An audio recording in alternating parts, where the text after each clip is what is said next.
Apreciado profesor, vamos a entrar nuevamente, profesor, a la temática para darle fin, profesor, a esta cuestión de sazón y la prostitución. Y terminar este tema de Sansón, profesor, para entrar a otras clases y a otros temas bíblicos. Yo quiero, como usted nos enseña, profesor, presentarme. Mi nombre es... Yo soy el hijo del señor Garabín Moscos. Y a mí me dicen el manigueta, porque tengo los brazos, profesor, como de una fractura que sufrí. Y me dicen por eso el manigueta. Pero quiero utilizar esa literofilosofía que usted ha inventado, profesor. Ya yo tengo varios tiempos de estar aquí en el salón, profesor. Usted me ha visto, pero sí, yo veo que entra y sale, y otra vez sí, profesor, pero de todas maneras me gusta esta clase y ya quiero de lleno meterme en ella. Y yo he analizado que usted también dijo, yo pertenezco a una agrupación religiosa, profesor. Sí, y ella nos enseña de diferentes maneras. Como usted dijo una vez, nos van lavando el cerebro y nos van metiendo poco a poco a su metodología. Pero yo utilizando la literofilosofía, que es la que nos enseña a no mentir y nos enseña a analizar las cuestiones desde el punto de vista del tratado y estudio del conocimiento llamado gnoseología, y utilizando los caminos que llevan a la verdad, que es lo que es el método, y utilizando las dos juntas para unirla a la investigación, que es lo que viene a producir realmente lo que conocemos como las tres esferas epistemológicas, donde entra la filosofía como reina, entra la ciencia como demostrativa, ¿verdad? Y entra, profesor, otra materia que usted me recordará más adelante, profesor. Bueno, sí, pero ¿qué es lo que quiere decir? Profesor, lo que quiere decir es lo siguiente, profesor, que usted dijo que Sansón era un cabrón y mi pastor me dijo que yo le estaba faltando el respeto y porque él nunca fue así, porque fue un tipo santo, incolume, porque Dios lo escogió. Bueno, ya, eso es lo que decía. Bueno, siéntate y un aplauso para este muchacho porque sí ha entendido lo que es la literofilosofía. Y yo se lo voy a demostrar con unos hechos reales de que él tiene la razón.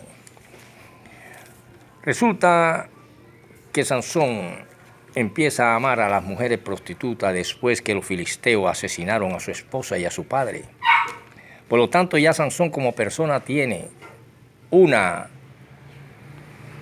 razón y un motivo por el cual vengarse.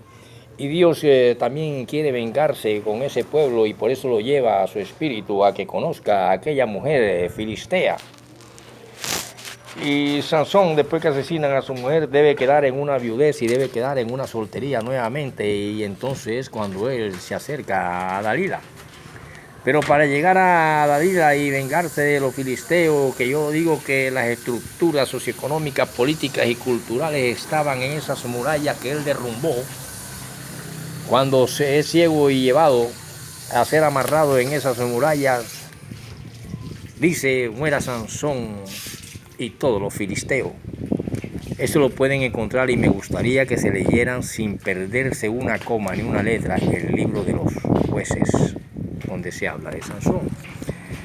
Por ejemplo, porque en Sansón vimos cómo él destruye unas zorras, cómo se lleva una puerta gigantesca que se necesitan cientos de hombres y él se la lleva al hombro y las lleva. Hay poderes sobrenaturales y es lo que identifica las cuestiones de Dios, los poderes sobrenaturales en los hombres.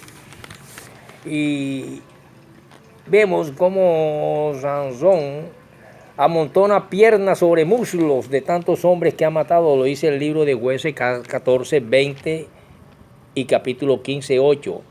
Búsquenlo. Pero hay un momento en que Sansón destruye a 3,000 hombres de Judá llenos de temor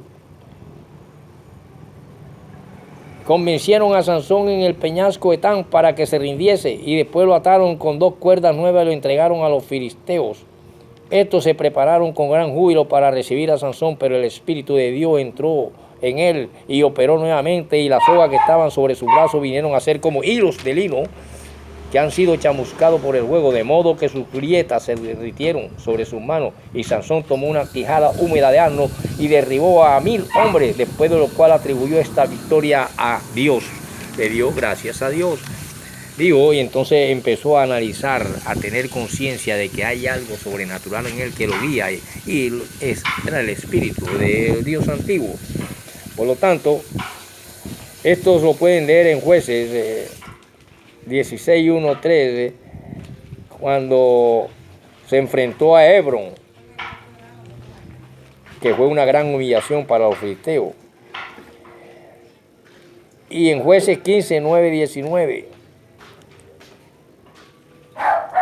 vimos entonces cómo Dios se manifiesta con él y le da agua. Son milagros que Dios ejecuta sobre él cuando tenía sed. Y Sansón realiza una cantidad de hazañas sorprendentes, porque todavía tenía el Espíritu de Dios antes de que eligiera a la prostituta Dalila, que su fuerza estaba en el pelo, y después que le cortan la cabeza queda a merced de ellos para destruir las estructuras socioeconómicas y políticas que aquel pueblo se encontraba reunidos cuando él dijo: muera Sansón y todos los filisteos. O sea, los acabó a todos.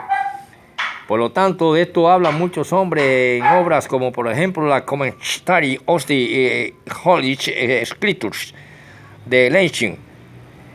Y esta vaina la vemos en Jueces 16:1 en página 212. De esto habla un hombre llamado Paulus Kesher.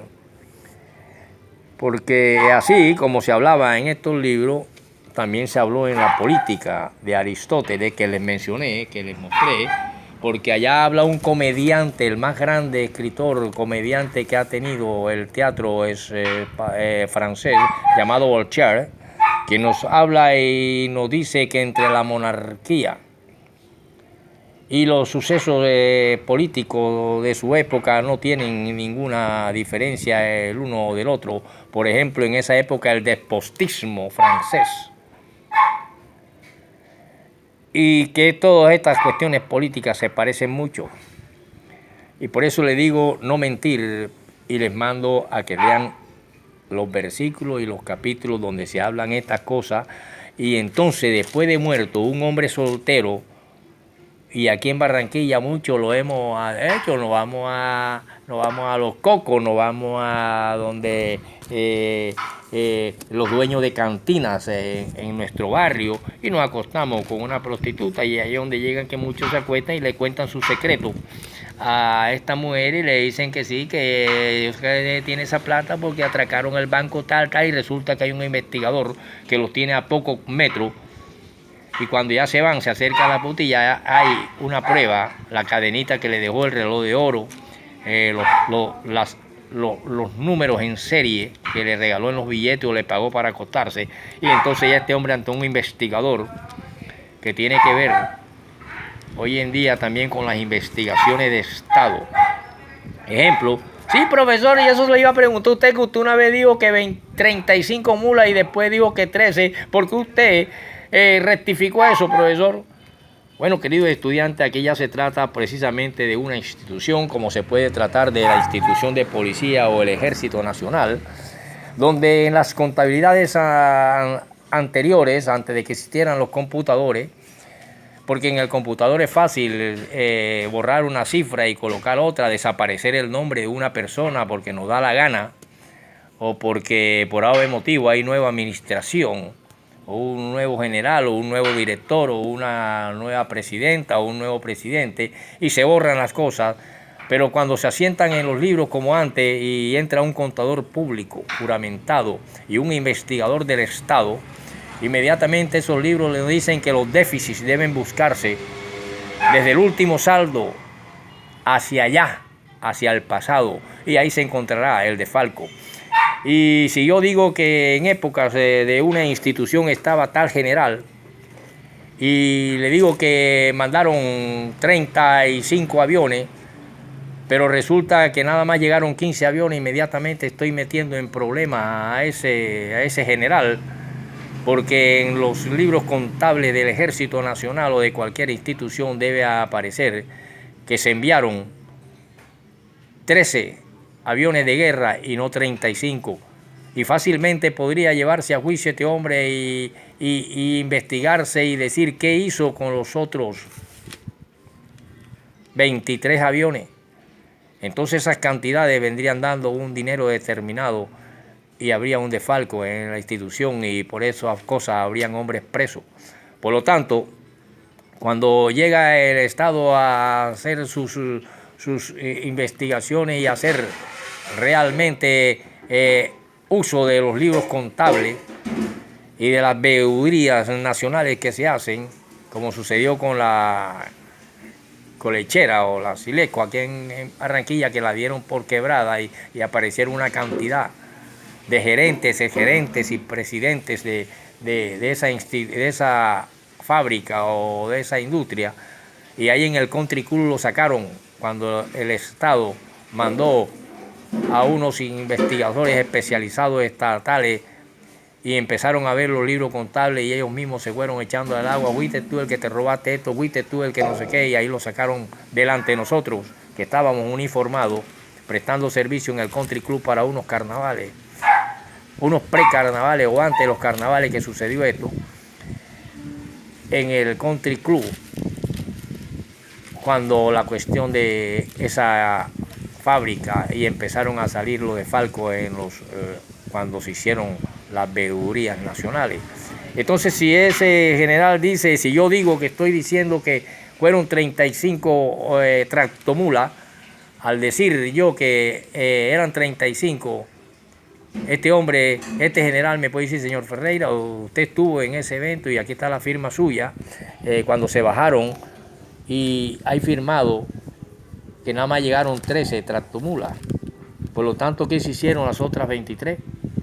Por eso, queridos estudiantes, en literofilosofía no se permite mentir, y de esa manera le hablo porque Dalila era una prostituta que él conoce después que asesinan a su esposa. Y Sansón era inclinado a las mujeres, era mujeriego, él no le importaba si fuera prostituta o no, él se acostaba, y por lo tanto así debe quedar asentado en los libros de una institución que llegaron 13 aviones de guerra y no 35, por ahí que se hicieron los otros 20, o a lo contrario, si llegaron 35 y aparecen 13, ahí donde están los otros. Entonces, por lo tanto, no se debe mentir y se debe demostrar las cosas, y eso es lo que exige la Sagrada Escritura. Cuando vemos que ese Sansón asesinada y quemada a su mujer y al padre de ella, ya tiene una razón por la cual luchar por los filisteos, contra los filisteos, aparte de que Dios utiliza a este hombre para destruir ese imperio que existía en esa época y que tenía sus propios conflictos territoriales hasta el presente. Los filisteos eran ultramarinos, vivían navegando, pero encuentran un pedazo de tierra y se acentúan ahí, en esa parte que hoy en día se llama Franja de Gaza. Por lo tanto, vemos así que esta mujer hace uso de esto que podría servir de argumento en contra de que hubiese ido a la casa de las prostitutas con propósitos inmorales. Cuando no vamos a una casa de esta, vamos con el fin de tomar, de gozar, de divertirnos y también de la sexualidad, y que muchos encuentran complacencia y se vuelven cabrones. En mi barrio hubieron muchos bares de personas que se enriquecieron con estos bares, y muchos hombres cabrones. E incluso yo mismo pasé algunas noches con alguna de estas muchachas, sea tomando, y algunas de las cuales se enamoraron también de mí y yo de ellas. Eran muy hermosas, venían de fuera, venían de Córdoba, de los Santanderes, del interior de Bogotá, porque allá también las pobrezas extremas y la miseria en esos pueblos que están llenos de ganado y de riqueza, también hay diferencia de clase, no es trato.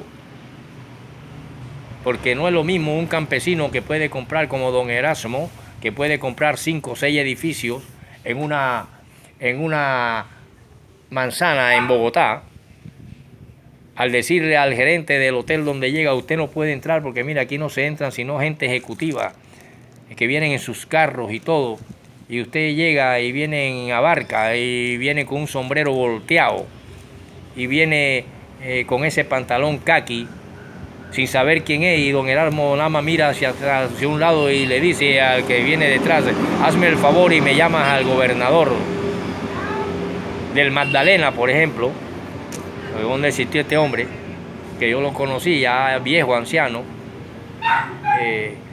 y me le pregunta que llame al dueño de este hotel o al máximo gerente de este hotel, el máximo presidente. Y así le dice al que no lo quiere dejar entrar y lo hacen, y entonces sale de pronto el hombre que más manda en ese hotel y dice, hombre, pero ¿qué está haciendo usted? Usted no sabe quién es este hombre, hombre. Me acaba de llevar el gobernador del Magdalena para preguntarme cuánto vale este edificio con todo y nómina, y él verá a quién despide y a quién no. Y 3 edificios más aquí cerca, que le haga ese favor y se lo averigüe. Eso ha pasado, por lo tanto, un campesino y esas clases sociales que luchan en los campos están divididas también. No es lo mismo el que no tiene tierra, ni siquiera a veces tiene que prestar para comprar el asadón y el machete, o prestarlo para limpiar la tierra, que el que es dueño de esa tierra y tiene cantidades de ganado. Por lo tanto, también hay una lucha en el campo, una lucha en la ciudad, y ahí viene lo que se conoce como la literatura urbana y la literatura rural. Y por eso vemos que un diablo se apodera en la rebelión de la rata de los alimentos, o de la tiendecita que hay, y aquella niña, hija de Cristancho y pastora, tiene que ser utilizada por aquel hombre inmoral para que pueda llevar la librita de arroz, la media de carne o los huevitos o lo que sea, y endeudar a su padre para que su sueldo no le alcance cuando tenga que pagarle a ese mismo diablo que abusa de su hija. Y esas cuestiones tiene que tenerlas en cuidado la sociedad actual.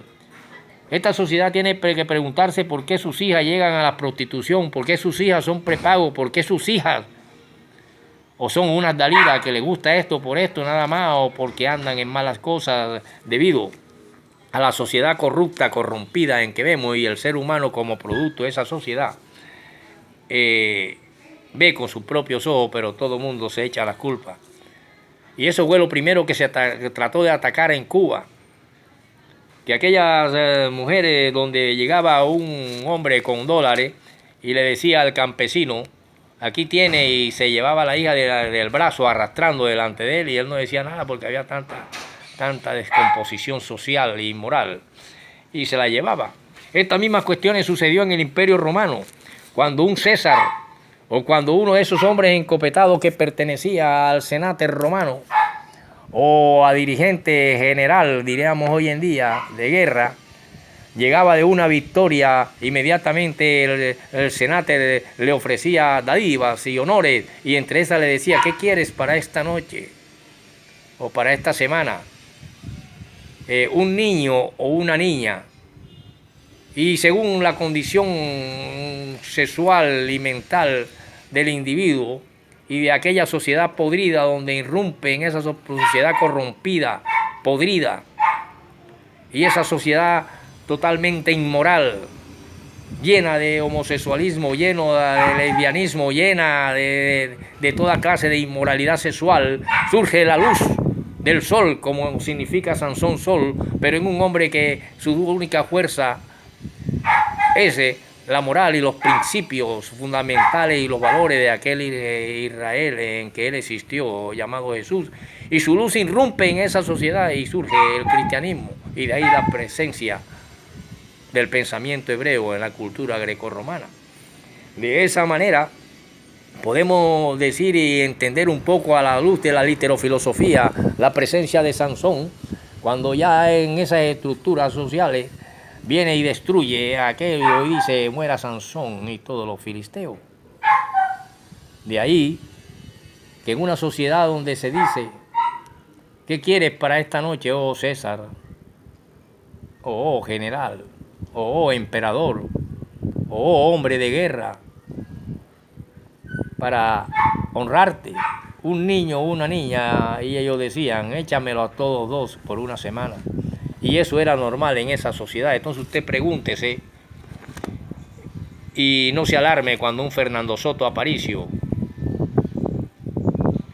describe, sea por ficción o sea por realidad sociológica, la hora de la rebelión de la rata y coloca este hecho de esa niña y ese tendero llamado el diablo, que se vale de la necesidad de un pueblo, y muchos creen que la culpa sigue siendo de Satanás, el diablo, y de Dios, y no de una sociedad real, objetiva, en la que estamos viviendo, donde tiene que ver las cuestiones socioeconómicas, políticas y culturales. Y por eso le mencioné y le nombré a Aristóteles en la política y a Sansón en la antigua cultura israelita, porque lo que viene en esa furia de Dios va a ser tremenda.